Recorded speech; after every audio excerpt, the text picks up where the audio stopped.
शाह साहब बहुत शुक्रिया। शाह साहब, आपसे सबसे पहला सवाल ये है कि निगरान वज़ीर-ए-आज़म अनवारुल्लाह काकड़ ने अमेरिका में AP को एक इंटरव्यू में ये कहा है कि चेयरमैन तहरीक इंसाफ के बगैर भी एक फेयर इलेक्शन हो सकता है।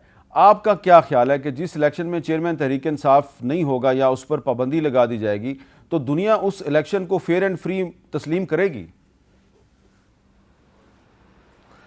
देखें मेरे साहब, मसला ये है कि उनके ऊपर कोर्ट ने नाल कर दिया है, मगर उसके अलावा भी तो काम हो सकता है ना। उसकी पार्टी है, उस किसी भी अपनी पार्टी को सीनियर पोजीशन दे के वो लीड दे दे, और ये बड़ी फेवर होगी उसकी आज के हालात में जो उसकी पार्टी ने मुल्क की रियासती अदारों के साथ किया है।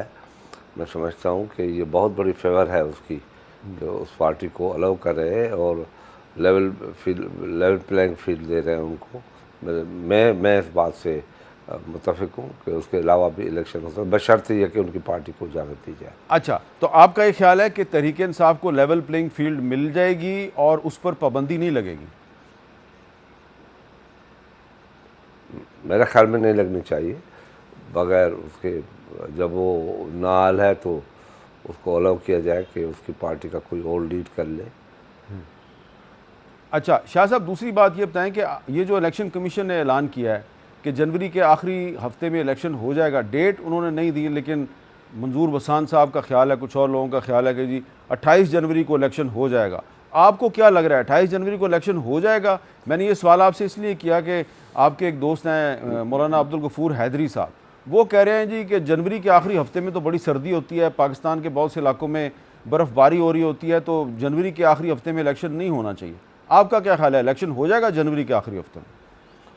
नहीं, इसमें गफूर हैदरी साहब के लिए बड़ी इज्जत है, मगर जनवरी हो उसमें पहले भी इलेक्शन दिसंबर में हुए हैं और रमज़ान में भी हुए हैं, बहुत बड़ी गर्मियों में भी हुए हैं, तो इससे फ़र्क नहीं पड़ेगा इतना।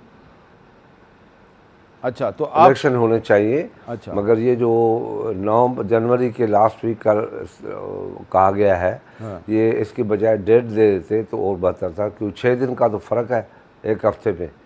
तो कोई भी एक डेट दे देते, उसके बाद शेड्यूल बना लेते, तो उसमें शकूक और शुबात जो है जन्म नहीं लेते। इससे शकूक और शुबात जन्म ले रहे हैं।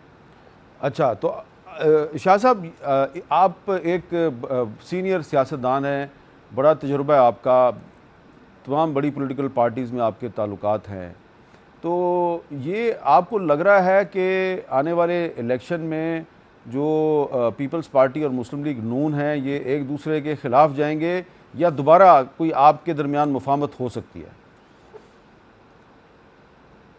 देखें मीर साहब, मसला ये है कि कोई आखिरी हद तक बात नहीं होती। इलेक्शन में अगर हम अलग अलग लड़ते हैं, नज़रिया भी अलग है, सोच भी अलग है। एक दूसरे के लिए ये भी कहा जाता था जब हम हुकूमत में थे, तो एक इलेक्शन हम सब मिल के लड़ेंगे साथ और एक मुस्तहकम जमहूरी निज़ाम कायम करें, मुस्तहकम ताकतवर पार्लियामेंट कायम करें।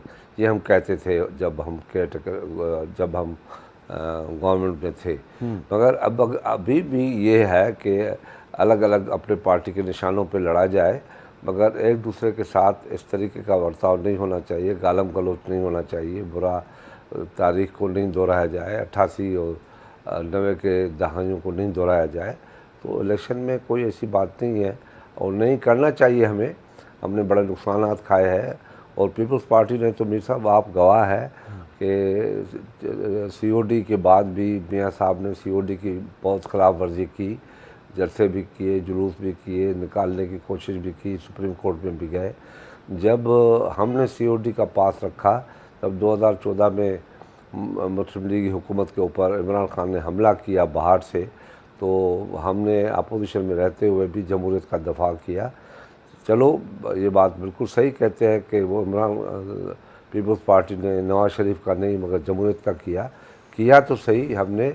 हम किसी ऐसे आदमी के साथ नहीं मिले जो पार्लियामेंट को बाहर की ताकत से ख़त्म करे, क्योंकि हम यकीन करते हैं कि पार्लियामेंट के अंदर उनका रोल या उनको ख़त्म करने का तरीका या हुकूमत ख़त्म करने का तरीका आइन के अंदर मौजूद है कि 2/3 में अपना अक्सर के साथ आप किसी भी हुकूमत को ख़त्म कर सकते हैं।